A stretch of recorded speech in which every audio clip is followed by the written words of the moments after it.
I çurtuat pak kokrat e qetësuese, a janë haram ato? ذكرتم أن أدوية لا كيف أدوية محرمة لا nuk ka ilaç të ndaluar fetarisht. Pejgamberi sallallahu alaihi wasallam ka thonë kërkoni ilaçin o ju rob të Zotit. Përderisa nuk është haram. Andaj çdo ilaç që nuk është përballja vetë haram ose ndytësirë pa pasojë fetare, domethënë është konstatuar se ka dobi për saj, lejohet me përdor.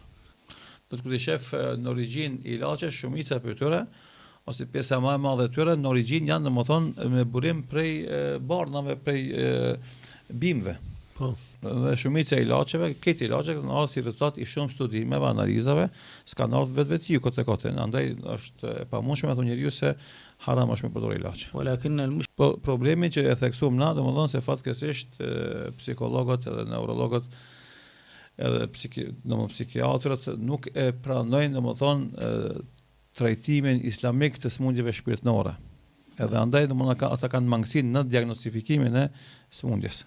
Ata kur e trajtojnë një pacient, trajtojnë vetëm pjesën fizike të pacientit. Ana kur e trajtojnë pacientin, e trajtojnë pjesën shpirtërore të pacientit. Edhe andaj diagnostifikimi këtu dallon. Para 15 viteve ka ndodhur një prej vendeve të Ballkanit, erdhi një pacient domethënë i cili gjatë çdo ditë përdorë mbi 30 hapa kokra. هذا أعلى شيء سمعته أنا. Kjo është maksimumi që kam dëgjuar në që për një ditë njeriu më pi 30 kokra. Njeri i madh 40 vjeçar domethënë. Thot për shembull shkon në vendet perëndimore, shembull në Zvicër, ato zakonisht ta japin 2 hapa, për shembull 2 kokra, thot një e merr të plot, dytën e merr gjysmë.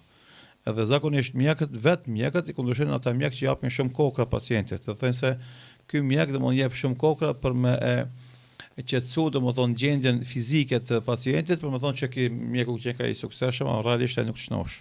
Edhe kur ka njerëzit smundje të tilla organike, na themi shkoj gjeni një mjek të sinqert në këtë drejtim domethënë që të më trajtu me sinqeritet pa prapavije.